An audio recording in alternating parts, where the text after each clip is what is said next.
Bismillah. Assalamualaikum warahmatullahi wabarakatuh. Waalaikumsalam. Alhamdulillah nahmaduhu wa nasta'inuhu wa nastaghfiruh wa natubu ilaih wa na'udzu billahi min shururi anfusina wa min sayyiati a'malina. Man yahdihillahu fala mudilla lahu wa man yudlil fala hadiya lahu. Asyhadu an la ilaha illallah wahdahu la syarika lah wa asyhadu anna Muhammadan 'abduhu wa rasuluh. Salawatullahi wa salamuhu alaihi nabiyyina wa habibina Muhammad sallallahu alaihi wa ala alihi wa sahbihi wa sallam. Qala Allah Ta'ala fi kitabihil karim ya ayyuhalladzina amanu taqullaha haqqa tuqatih wa la tamutunna illa wa antum muslimun amma ba'd. Ikhwani wa akhwati fiddin rahimani wa rahimakumullah. Saudara-saudariku sekalian yang semoga Allah tabaraka wa taala selalu diberikan keberkahannya oleh Allah azza wa jalla. Alhamdulillah kita bersyukur kepada Allah tabaraka wa taala atas segala limpahan karunia dan nikmat yang Allah berikan kepada kita semua, sehingga pada kesempatan yang berbahagia ini Allah tabaraka wa taala masih terus melimpahkan berbagai macam nikmat dan karunia-Nya kepada kita semua, sehingga kita dapat melanjutkan mabahas kita, kajian rutin kita tentang as-sirah an-nabawiyah, kisah perjalanan hidup Nabi kita Muhammad sallallahu alaihi wasallam. Dan kemarin sudah kita bahas awal-awal dari perjanjian Hudaybiyah, bahwa Nabi sallallahu alaihi wasallam keluar dari kota Mekah, dari kota Madinah menuju kota Mekah, niatnya untuk umrah, bukan untuk berperang dan seterusnya. Karena itu Nabi sallallahu alaihi wasallam hanya membawa silahul musafirin, senjatanya orang-orang yang musafir, bukan senjata orang-orang yang siap berperang. Sudah kita jelaskan juga ternyata unta Nabi sallallahu alaihi wasallam tidak mau masuk ke kota Mekah, tapi berjalan ke sekitar kota Mekah sampai kemudian berjalan ke Hudaybiyah. Sudah kita bahas juga Rasul sallallahu alaihi wasallam, orang-orang Quraisy mengutus beberapa orang yang semuanya bukan dari orang Quraisy, tapi dari beberapa kabilah-kabilah. Di antaranya adalah Budail bin Warqa, kemudian Mikraz ibn Hafs, kemudian Al-Hils ibn Alqamah, yang walaupun Al-Hils ini tidak ketemu dengan Nabi SAW. Kemudian selanjutnya orang yang diutus oleh orang-orang Quraisy kepada Rasul SAW, yang keempat berarti, yang keempat utusan, tapi satu Al-Hils ibn Alqamah tidak sampai ketemu dengan Nabi SAW. Nah, ini orang yang besar, orang yang luar biasa, yaitu Urwah ibn Mas'ud Ats-Tsaqafi. Urwah ibn Mas'ud Ats-Tsaqafi, seorang yang luar biasa terkenalnya, ma'ruf, bahkan ke penjuru, bukan hanya di kota Taif dan kota Mekah, dan sering banyak ke penjuru dunia, ke Syam, ke Persia, ke Romawi, ke Yaman, dan seterusnya. Dia orang-orang yang beliau ini orang yang bisa, kalau bahasa kita mungkin sekarang, negarawan. Banyak mengunjungi negara-negara yang sangat diagungkan oleh orang-orang Quraisy, sangat dimuliakan oleh orang Quraisy. Bahkan sampai mereka mengatakan seandainya Quran itu bukan turun kepada Muhammad, tapi itu turun kepada Urwah bin Mas'ud Ats-Tsaqafi. Saking luar biasanya orang ini. Nah, Urwah bin Mas'ud Ats-Tsaqafi datang kepada orang-orang Quraisy. Datang langsung, beliau sendiri datang, bukan mengutus anak buahnya. Bertanya kepada orang-orang Quraisy, ya ma'syar Quraisy, inni qad ra'aitu ma yalqa minkum ma tab'atsuna ila Muhammadin idza ja'akum min at-ta'nif wa su'il lafz. Wahai orang-orang Quraisy, sesungguhnya aku telah melihat orang-orang yang engkau utus kepada Muhammad, ketika mereka pulang, mereka dimaki-maki oleh dirimu. Mereka kemudian diperlakukan buruk oleh dirimu. Karena orang-orang yang diutus oleh orang Quraisy tidak membawa berita yang orang-orang Quraisy inginkan, maksudnya kan gitu. Ini engkau maunya apa? Kalian maunya apa? Maksudnya kata Urwah bin Mas'ud Ats-Tsaqafi. Laqad araftu annakum walidun wa anni walad. Kalian tahu sendiri, aku adalah orang Quraisy itu sendiri, kan ibuku adalah suku Quraisy. Ibuku adalah suku Quraisy, ayahnya dari Bani Thaqif.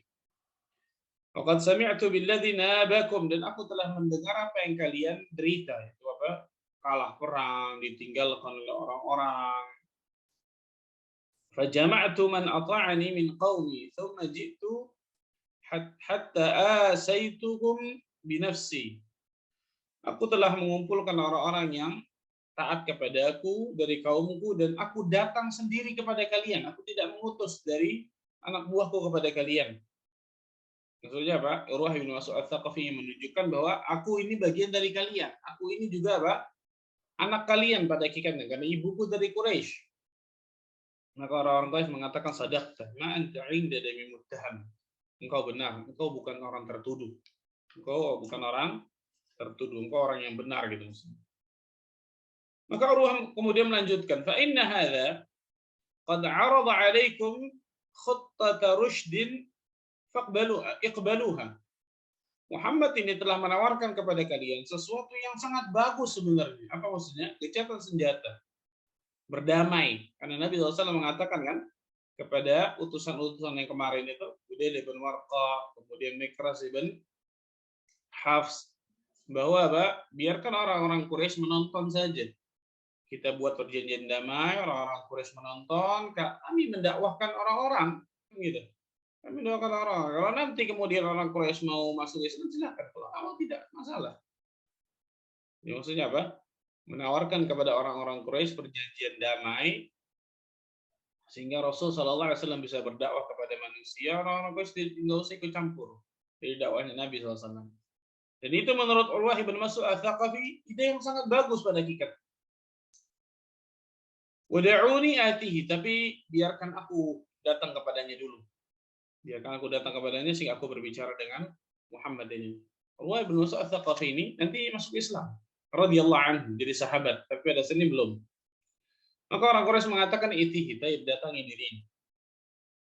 Maka Urwah bin Mas'ud Ats-Tsaqafi mendatangi Rasul sallallahu alaihi wasallam dengan sopan, duduk di hadapan Nabi sallallahu alaihi wasallam, kemudian mengatakan, "Ya Muhammad, ajma'ta awbashan nas, thumma ji'ta bihim li baydatika litafuddaha." Wahai Muhammad, mau apa engkau mengumpulkan manusia-manusia ini, kemudian datang kemari untuk memerangi kaummu sendiri? Katanya keras nih. Untuk apa engkau ngumpulin manusia-manusia ini, seperti para sahabat maksudnya? Kemudian engkau datang ke sini, ke Quraisy, untuk memerangi kaummu sendiri. Karena Quraisy adalah kaummu sendiri. Untuk apa? Dalam riwayat lain, Urwah bin Mas'ud mengatakan, "Ai Muhammad, ara'aita in ista'salta amra qaumik, hal sami'ta bi ahadin min al-Arab ijtaha ahlahu qablak?" Wahai Muhammad, apakah engkau pernah mendengar? Engkau datang ke sini dengan perintah kaummu, apakah engkau pernah mendengar bahwa satu orang dari Arab sebelummu datang kepada kaumnya untuk menghancurkan kaumnya? Perkataan keras luar biasa. Apakah engkau pernah mendengar nih, di bangsa Arab ini ada satu orang datang kepada kaumnya, ngumpulin orang untuk ngancurin kaumnya sendiri maksudnya? Enggak ada. Innaha Quraisy qad kharajat ma'aha al-udhul matafil. Quraisy ini sudah siap berperang maksudnya. Kenapa? Karena Quraisy sudah siapkan unta yang untuk diperah, diminum susunya. Waqad labisu julud dan numur, mereka sudah pakai baju perang, itu baju apa? Binatang buas. Yang kemarin disebutkan. Yu'ahidun Allah alla tadkhulaha alaihim anwatan abadan. Bahkan mereka bersumpah dengan nama Allah, engkau tidak akan pernah masuk ke dalam kota Mekah selamanya secara maksa. Waimullah, demi Allah, kata Urwah bin Mas'ud, lakinni bihaula qad inkashafu anka gadan. Mereka semua nih yang di sekelilingmu, seperti para sahabat, bisa jadi kabur dari sekelilingmu besok. Mereka mencela sahabat. Setelah dia mencela sahabat. Setelah dia mengatakan kepada Rasulullah SAW, kemudian dia mengatakan kepada para sahabat. Dalam riwayat lain disebutkan, Urwah mengatakan, fa inni wallahi la ara wujuhan, demi Allah wahai Muhammad, aku enggak ngelihat wajah-wajah di hadapanku ini. Wa inni la ara ashwaban minan nas khaliqan an yafirru wa yad'ud. Aku enggak ngelihat wajah-wajah orang, maksudnya apa? Yang setia kepadamu di sekelilingmu, para sahabat. Dia mencela para sahabat. Bisa jadi ketika besok terjadi peperangan, mereka kabur nih dari sekeliling. Ketika mendengar Urwah mengatakan ini, Abu Bakar marah. Abu Bakar kita tahu orang yang lembut luar biasa. Tapi ketika dihina seperti itu, karena ini menyangkut dengan apa? Menyangkut dengan bagaimana perjanjian para sahabat dengan Rasul Sallallahu Alaihi Wasallam. Bagaimana kesetiaan para sahabat dengan Rasul Sallallahu Alaihi Wasallam, luar biasa kan gitu. Maka Abu Bakar mengatakan perkataan yang luar biasa. Ketika dia duduk di belakang Rasul Sallallahu Alaihi Wasallam mengatakan, Umsus bidhrallat, nahnu nafirru anhu wa nad'u. Umsus bidhrallat. Ini perkataan perkataan agak jorok ya sebagai umsus ini, isaplah kemaluan dari Lata. Maksudnya apa? Abu Bakar yang mengatakan, engkau jangan nginin kami sudah. Engkau jangan menghina kami. Engkau balik saja ke Tuhanmu Lata tuh, hisap sana kemaluannya. Subhanallah. Abu Bakar kita tuh orang yang lembut tapi sangat marah pada saat mengatakan, ketika Urwah mengatakan apa? Para sahabat ini wajah-wajah orang yang bukan apa? Bukan setia. Ketika terjadi peperangan besok, mereka bisa meninggalkan Muhammad. Maka Abu Bakar marah luar biasa. Pergi ke engkau, pulang sana ke Lata, kemudian apa kata Abu Bakar? Hisap kemaluannya itu. Na'udzubillah min dzalik. Anahnu nafirru anhu wa nad'u? Apakah kami akan lari dan meninggalkan dirinya, meninggalkan Muhammad, itu Nabi kita Muhammad SAW? Mustahil. Urwah kaget mengatakan, man hadza ya Muhammad? Siapa orang ini? Kok berani-berani ngomong kepada diri saya? Karena Allah ini orang besar, luar biasa. Diagungkan, dimuliakan oleh bangsa Arab, Quraisy dan juga yang lainnya. Kan gitu. Siapa ini berani ngomong seperti ini sama saya? Hadza ibnu Abi Quhafah. Ini adalah anak dari Abi Quhafah. Abdullah bin Abi Quhafah, nama Abu Bakar kan? Ayahnya Abu Quhafah, Utsman. Ama wallahi laula yadun kanat laka 'indi lam ajzika biha la ajabtuka. Demi Allah, kalau bukan karena aku punya hutang budi dengan dirinya, aku akan jawab pertanyaan. Aku akan jawab pernyataannya. Jadi Urwah bin Mas'ud Ats-Tsaqafi punya hutang budi dengan Abu Bakar. Kita tahu bersama, Abu Bakar orang luar biasa baik nih, karam, mulia, sering bantu orang. Urwah bin Mas'ud Ats-Tsaqafi punya hutang budi. Dia biasa Abu Bakar luar biasa, dan orang Arab dia deh. Ketika dia tahu bahwa dirinya pernah hutang budi sama orang ini, kalau bukan karena aku masih punya hutang budi yang aku belum bayar kepada Abu Bakar nih, aku akan jawab dirinya. Tapi kemudian Urwah bin Mas'ud nggak menanggapi Abu Bakar. Kemudian Urwah bin Mas'ud Ats-Tsaqafi sambil memegang janggut Nabi SAW, duduk di hadapan Nabi, sambil memegang janggut Nabi SAW, dipegang-pegang kan gitu. Kemudian merayu dari Muhammad supaya nggak masuk dan seterusnya ke kota Mekah. Ketika seperti itu, Al-Mughirah bin Syu'bah radhiyallahu anhu, Al-Mughirah bin Syu'bah yang ada di samping Nabi sallallahu alaihi wasallam menggeser tangan Urwah dengan pangkal pedang. Pangkal pedang maksudnya bukan yang tajamnya ya, yang tumpulnya. Jadi ketika Urwah bin Mas'ud Ats-Tsaqafi memegang janggut Nabi, jadi di antara penghormatan, kalau orang Quraisy, penghormatan dipegang-pegang janggut Nabi sambil kemudian mengatakan apa ya, Muhammad, udah engkau jangan masuk ke kota Mekah, nanti bisa terjadi peperangan dan seterusnya. Dipegang-pegang janggutnya sama Urwah bin Mas'ud Ats-Tsaqafi. Al-Mughirah bin Syu'bah, yang luar biasa keras ini, menggeser tangan Urwah bin Mas'ud Ats-Tsaqafi dengan pedangnya, tapi bukan yang tajam ya, pangkal pedang yang tumpul, yang tidak tajam, geser dengan tangan, geser. Awas tanganmu dari janggut Nabi SAW. Subhanallah. Maka Urwah mengatakan, waihak, ma afadzaka wa aghladzaka. Sangat kasar engkau kepadaku. Sangat kasar dan keras engkau kepadaku. Fatabassama Rasul sallallahu alaihi wasallam tersenyum. Urwah bertanya, "Man hadza ya Muhammad? Siapa orang ini nih? Siapa orang ini nih? Berani kemudian apa? Menggeser tanganku dengan pedangnya." Itu menunjukkan bagaimana kerasnya, maksudnya keras dari apa? Keras dari Al-Mughirah bin Syu'bah tadi itu. Maka Rasulullah SAW mengatakan, "Hadza ibnu akhik." Ini adalah anak dari saudaramu Al-Mughirah bin Syu'bah. Kata Urwah bin Mas'ud Ats-Tsaqafi, ai ghudar. Pengkhianat ini. Subhanallah. Ternyata Al-Mughirah bin Syu'bah ini bisa dikatakan masih cucunya Urwah bin Mas'ud Al-Thaqafi, bukan cucu langsung ya. Setingkat dengan cucunya gitu. Al-Mughirah bin Syu'bah ibn Abi Amir ibn Mas'ud. Urwah namanya siapa? Urwah bin Mas'ud Al-Thaqafi. Al-Mughirah namanya Al-Mughirah ibn Syu'bah ibn Abi Amir ibn Mas'ud Al-Thaqafi. Jadi ketemunya di mana? Di kakek kan gitu ya. Nah, kakeknya Urwah itu saudara kandungnya siapa? Ya, kakeknya Urwah. Kakeknya Al-Mughirah itu saudara kandungnya Urwah. Ya, subhanallah. Dan ternyata Al-Mughirah bin Syu'bah ini pernah punya masalah. Yang masalah itu diselesaikan oleh Urwah bin Mas'ud Al-Thaqafi. Makanya ketika mendengar nama Al-Mughirah bin Syu'bah, kenapa? Karena ternyata Al-Mughirah bin Syu'bah pakai mighfar, pakai helm dari peperangan, helm perang. Jadi nggak kelihatan siapa orang ini, cuma kelihatan matanya, mukanya gitu. Tapi mukanya nggak begitu kelihatan jelas. Siapa orang ini? Ketika dia tahu, Urwah tahu, ini Mughirah bin Syu'bah kata Nabi. Anak dari saudaramu. Oh, ini pengkhianat nih kata Urwah. Kenapa? Karena ternyata ada sesuatu kejadian sebelum kejadian itu, gitu. Sebelum Al-Mughirah bin Syu'bah masuk ke dalam Islam. Maka Urwah mengatakan, wa hal ghasalta sawataka illa bil ams. Ini kalau bahasa gitu, ente anak baru kemarin bawa kencur, mau ngapain? Wa hal ghasalta sawataka illa bil ams. Apakah engkau belum mencuci kemaluanmu kecuali kemarin aja? Itu bahasa ini. Engkau baru cuci kemaluan kemarin tuh. Anak baru kemarin, anak ingusan kalau bahasa gitu lah.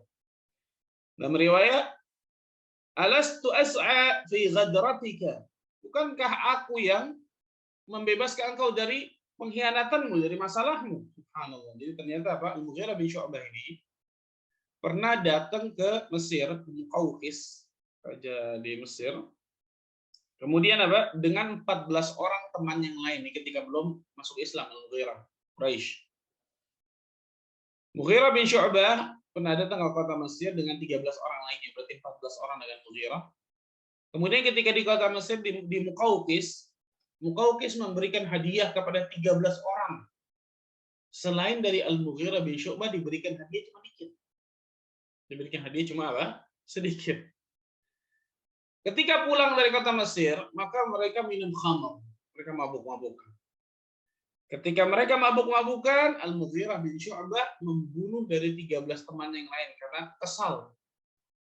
Muqawqis hanya memberikan 13 orang tadi luar biasa hadiah, dia cuma sedikit. Bahkan enggak. Maka Al-Mughirah bin Syu'bah ketika sebelum Islam ya, membunuh dari 13 orang tadi kemudian masuk Islam. Setelah itu nggak lama datang ke kota Madinah, masuk ke dalam Islam. Nah, Urwah bin Mas'ud Al-Thaqafi itu menyelesaikan dari 13 orang tadi nih. 13 orang tadi yang dibayar diatnya, Urwah bin Mas'ud Al-Thaqafi mengumpulkan Bani Thaqif untuk patungan bayar diat dari 13 orang tadi yang dibunuh oleh Al-Mughirah bin Syu'bah, kan masih ada kerabat dari Urwah bin Mas'ud kan gitu. Makanya menyelesaikan masalah Al-Mughirah bin Syu'bah ini Urwah bin Mas'ud Al-Thaqafi pada hakikatnya, kan gitu. Makanya dia mengatakan, oh ini pengkhianat nih. Ente nggak ingat dulu Anda yang berjasa untuk menyelesaikan masalah ente punya utang budi sama Anda maksudnya ini. Nah, ketika Rasul Sallallahu Alaihi Wasallam masuk ke dalam, ketika Rasulullah SAW menerima Islam Al-Mughirah bin Syu'bah, Rasul mengatakan, ammal Islam fa'aqbal.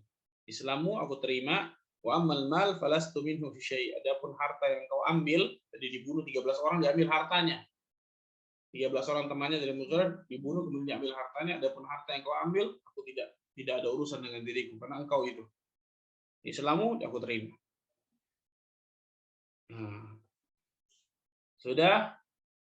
Ketika seperti itu, maka kemudian Rasul Shallallahu Alaihi Wasallam berkata kepada Urwah bin Mas'ud Al-Thaqafi sama seperti perkataan seperti yang Rasul Shallallahu Alaihi Wasallam katakan kepada utusan-utusan sebelum Budair bin Warqa, kemudian Mikras bin Hafs kan gitu, sama persis.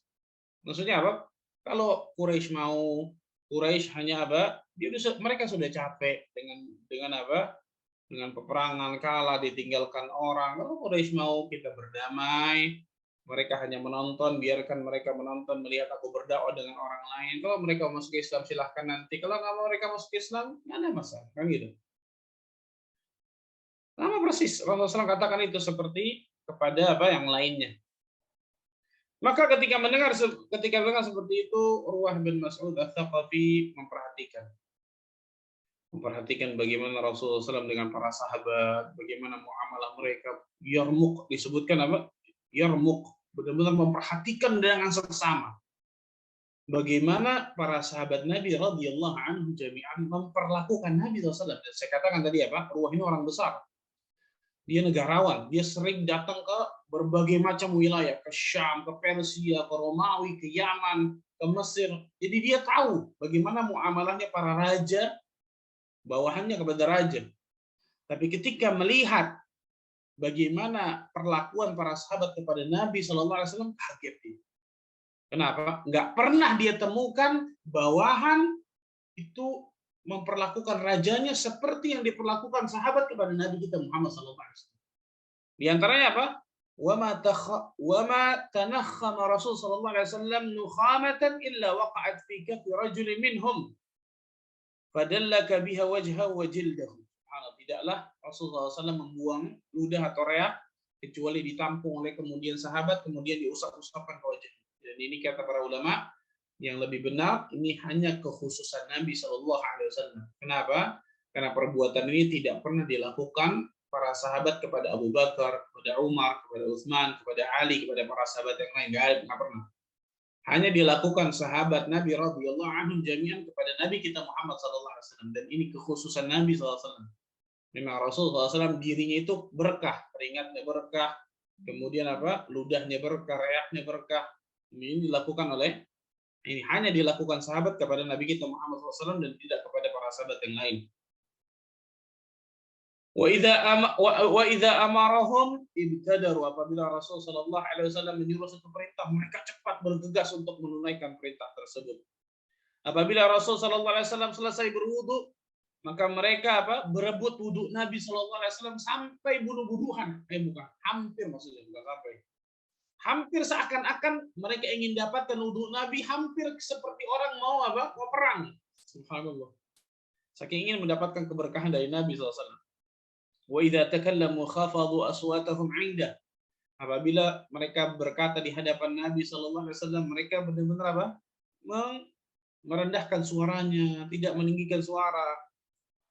Wa ma yuhidduna ilaihi an-nazar ta'ziman lahu. Bahkan para sahabat nggak ada yang berani memandang wajah Nabi lama-lama karena memuliakan dan mengagungkan Nabi SAW. Jadi ketika para sahabat memandang wajah Nabi, saking karismatiknya Nabi SAW luar biasa. Dan yang seperti ini nggak pernah dilihat Urwah dari raja-raja selain selain Rasulullah SAW. Nggak pernah dilihat dari raja-raja lain. Bagaimana sahabat luar biasa ya? Maka dia balik ke orang-orang Quraisy.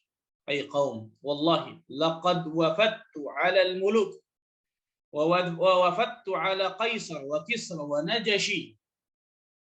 Wahai demi Allah, wahai kaum Quraisy, aku telah datang ke para raja, ke Najashi, ke Kisra Persia, ke Kaisar Romawi. Wallahi ma ra'aitu malikan qad yu'azzimuhu ashabuhu ma yu'azzimu ashabu Muhammadan. Aku tidak pernah melihat seorang raja yang diagungkan seperti para sahabat Nabi mengagungkan para sahabat Muhammad mengagungkan Muhammad sallallahu alaihi wasallam. Luar biasa. Kalau dia membuang ludah atau reak, ditampung oleh sebagian sahabat kemudian diusapkan ke wajahnya dan ke kulit-kulitnya. Apabila Muhammad menyuruh satu perintah, langsung dikerjakan. Apabila Muhammad berwudu, kemudian air wudu bekas wudunya ada, maka berebut mereka untuk mendapatkannya. Mengharapkan berkah Nabi SAW. Apabila mereka berkata dengan Nabi, mereka merendahkan suara. Apabila mereka memandang wajah Nabi, mereka nggak bisa mandang lama. Dan tidak pernah memandang dengan wajah, dengan pandangan tajam. Kenapa? Mengagungkan, memuliakan Nabi SAW. Muhammad. Wallahi laqad ra'aitu qauman la yuslimunahu li syai'in abada. Demi Allah, orang seperti ini tidak akan pernah menyerahkan Muhammad kepada kalian selamanya. Nggak mungkin. Ini sahabat Nabi ini luar biasa berarti. Wa innahu qad 'arada 'alaikum khuttata rusydin faqbaluha. Dan aku telah melihat apa yang ditawarkan Muhammad ini bagus untuk kalian, perjanjian damai. Farau ra'yakum, bagaimana pendapat kalian? Maka orang-orang Quraisy mengatakan narudduhu ilal bait fi 'amina hadza wa yarji'u min qabil. Bagaimana kalau tahun ini, pendapat orang Quraisy, dan ini akan terjadi nanti. Bagaimana kalau tahun ini, kata orang-orang Quraisy, mereka pulang. Mereka tidak umroh. Nanti tahun depan datang, silahkan mereka umroh. Silahkan mereka apa? Umroh. Masuk ke kota Makkah dan umroh silahkan tahun depan. Maka Rasul Shallallahu Alaihi Wasallam mengutus Khirash ibn Umayyah. Mengutus Khirash ibn Umayyah al-Khuzai. Jadi kalau dari kemarin kan orang-orang Quraisy mengutus kepada Nabi kita Muhammad SAW utusan. Ini sebalikan. Nabi Muhammad SAW yang mengutus satu utusan kepada orang-orang Quraisy menjelaskan maksud kedatangan mereka. Yang pertama diutus Khirash bin Umayyah al-Khuzai. Membawa ontanya yang namanya Tha'lab. Ketika masuk ke kota Makkah, maka kemudian apa?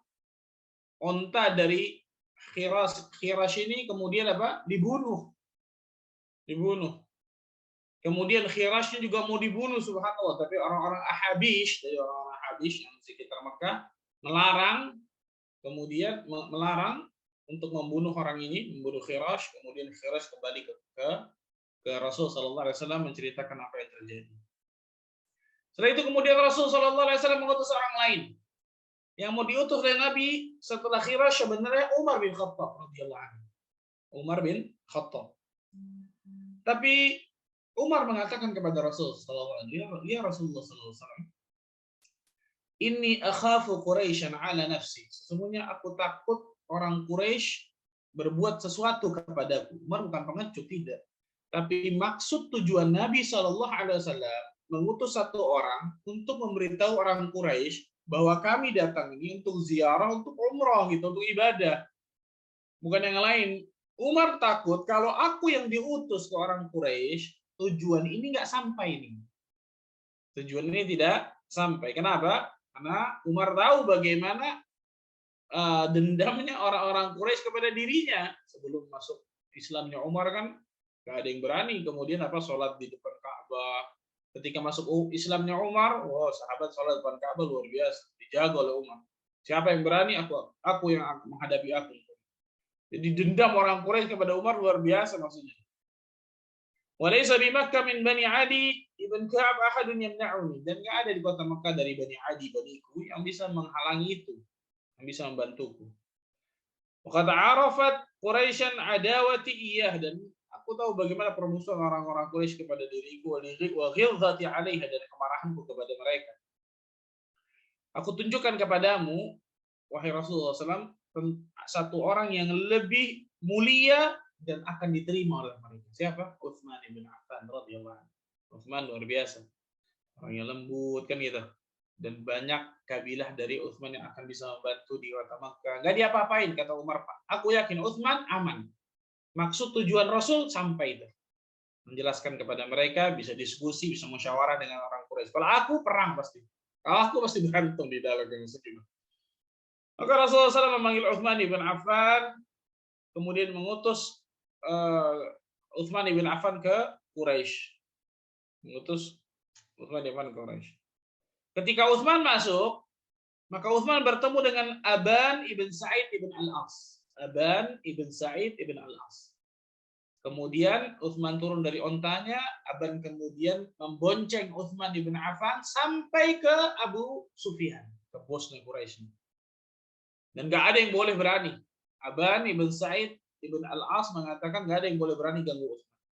Aku akan bawanya ke Abu Sufyan. Sampai kemudian di Abu Sufyan, maka kemudian apa? Utsman menyampaikanlah bahwa kami datang ke sini, Rasulullah SAW datang ke sini untuk umrah, untuk ziarah ke Baitullah ini, bukan untuk perang dan seterusnya. Maka mereka mengatakan kepada Utsman, "In syi'ta an tatufa bil bait fatuf bi." Kalau engkau mau, hai Utsman, sekarang engkau tawaf di Baitullah, silakan tawaf duluan. Silakan tawaf duluan gitu, nggak usah nunggu Muhammad tadi. Silakan kau tawaf, kalau kau tawaf sendiri nih, silakan kau tawaf sendiri, nggak apa-apa. Lihat Utsman adabnya pada Rasul sallallahu alaihi wasallam. Ma kuntu li af'ala hatta yatufa bihi Rasulullah sallallahu alaihi wasallam. Aku nggak akan pernah tawaf di Baitullah ini kecuali yang paling pertama tawaf itu Rasul sallallahu alaihi wasallam dulu, baru nanti kita minta, dan salah satunya aku, kata subhanallah. Maka ketika Utsman ibn Affan sedang apa?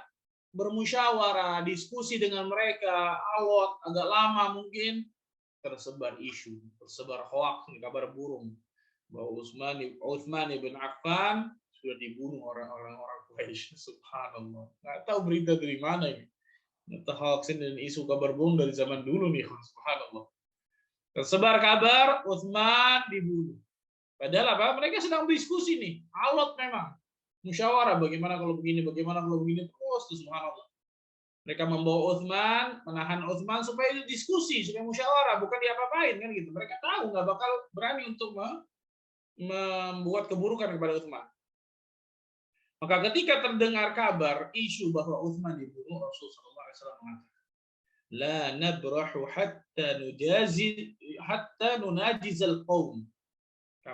Kita tidak akan pulang, tidak akan beranjak dari sini kecuali kita memerangi orang Quraisy. Maksudnya apa? Kalau benar berita Utsman dibunuh, kita akan berperang dengan Quraisy. Apapun yang terjadi. Luar biasa nih bagaimana Nabi SAW keberaniannya. Maka Rasul SAW memanggil manusia untuk berbaiat. Mengambil para sahabat untuk berbaiat.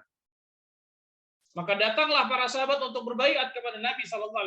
Yang paling pertama berbaiat kepada Nabi SAW adalah Ma'qil ibn Yasar. Atau Ma'qil ibn Yasar. Ma'qil ibn Yasar. Yang paling pertama berbaiat di hadapan Nabi SAW, Ma'qil ibn Yasar, di bawah pohon. Itulah yang dikenal dengan Bai'atur Ridwan atau Bai'at tahta syajarah. Bai'atur Ridwan. Nanti kita bacakan ayatnya. Bagaimana keutamaan orang-orang yang berbaiat Ridwan ini, Bai'at Ridwan atau baiat di bawah pohon ini.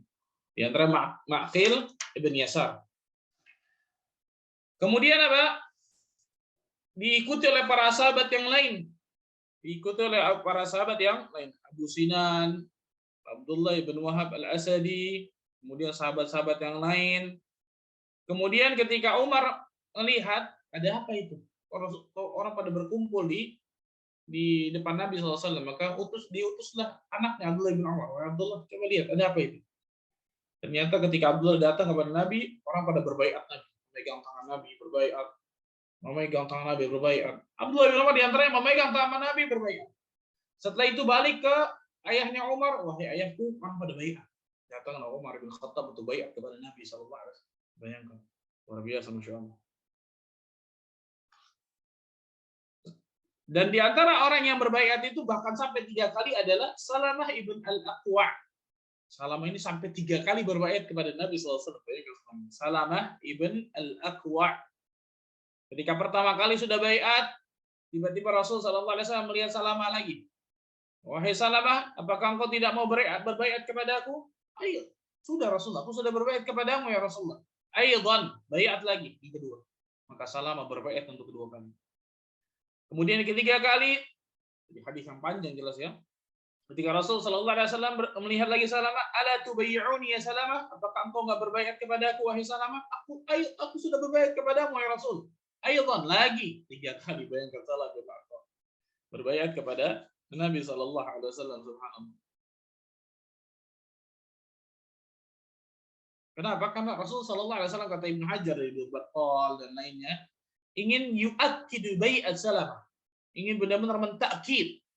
Ingin benar-benar memastikan bai'at Salamah ini luar biasa, Masya Allah, kepada Nabi SAW.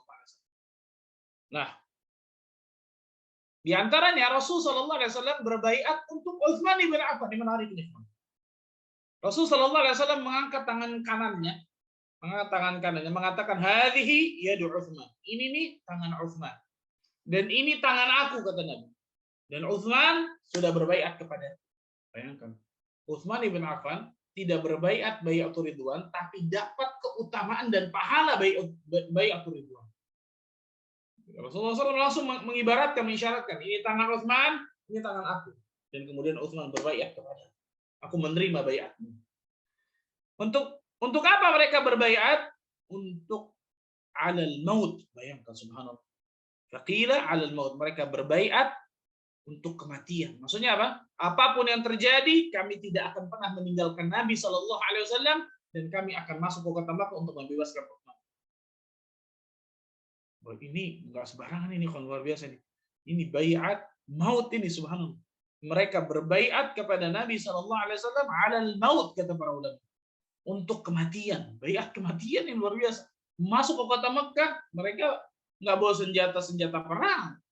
Dan jumlah mereka 1.500 tadi apa? Dibandingkan dengan orang kota Mekah, lebih banyak orang kota Mekah jelas subhanallah. Maka para ulama mengatakan ini baiat di atas kematian ini subhanallah. Kalau mereka sampai masuk ke kota Mekah, luar biasa ini. Terjadi luar biasa ini subhanallah. Maka mereka semua kurang lebih 1.500 orang itu, ada mengatakan 1.400, 1.500, berbaiat kepada Nabi Shallallahu Alaihi Wasallam alal maut, di atas kematian. Maksudnya apa? Berbaiat tidak akan pernah meninggalkan Nabi Shallallahu Alaihi Wasallam. Benar-benar apa? Hidup ataupun mati membela Rasul Shallallahu Alaihi Wasallam, luar biasa apapun yang terjadi. Kecuali satu orang. Nah, ini munafik nih, satu orang ini yang nggak baiat. Namanya Al-Jad ibn Qais. Namanya Al-Jad ibn Qais. Ini nggak berbaiat kepada Nabi SAW. Ketika Al-Jad ibn Qais ini ngumpet di belakang ontanya, maka para sahabat yang lain mengatakan, wah ini Al-Jad mau berbaiat kepada Nabi. Ayo baiat kepada Nabi. Baiat kepada Nabi sana. Maka Al-Jad mengatakan, wallahi la an ajida dhallati ahabbu ilayya min an yastaghfirali sahibukum. Ketika aku di sini, aku dapati untaku seperti ini, itu lebih aku sukai daripada teman kalian itu memintakan ampunan kepada diriku. Ini orang apa? Munafiqin. Nauzubillah dari Al-Jad ibn Qais. Kenapa? Karena Al-Jad ibn Qais ini kelihatannya pernah dendam kepada Nabi SAW, pernah jengkel kepada Nabi. Ketika Al-Jad ibn Qais ini dari Bani Salimah. Bani Salimah itu kalau sekarang itu tinggalnya di daerah Masjid Qiblatain. Nah, dulu namanya Masjid Bani Salimah. Karena kita kenal Masjid Qiblatain. Nah, Masjid Qiblatain itu kampungnya Bani Salimah. Ketika Rasul SAW datang ke kota Madinah, Rasul bertanya, Man sayyidukum ya Bani Salimah? Siapa pemimpin kalian wahai Bani Salimah? Maka mereka mengatakan Jad bin Qais. Jad bin Qais. Anna nubakhiluhu. Tetapi dia apa? Orang yang pelit. Subhanallah. Ini nggak mungkin orang pemimpin ini pelit, nggak mungkin. Ini akhlak yang sangat luar biasa buruk. Wa ayyuda'in adwa minal bukhul. Subhanallah. Penyakit apa yang paling buruk daripada bakhil kata Nabi SAW. Bal sayyidukum Amr bin Jamuh. Pemimpin kalian diganti oleh Nabi Amr bin Jamuh. Nah, dari sini kata para ulama bahwa yang menjadikan jengkel dendam Jad bin Qais ini kepada Nabi SAW, Rasulullah menurunkan dan mengangkat Amr bin Jamuh dari Bani Salimah ini. Padahal dan Rasul SAW mengatakan la yadkhulannal jannah man bai'a tahta syajarah illa sahibal jamalil ahmar.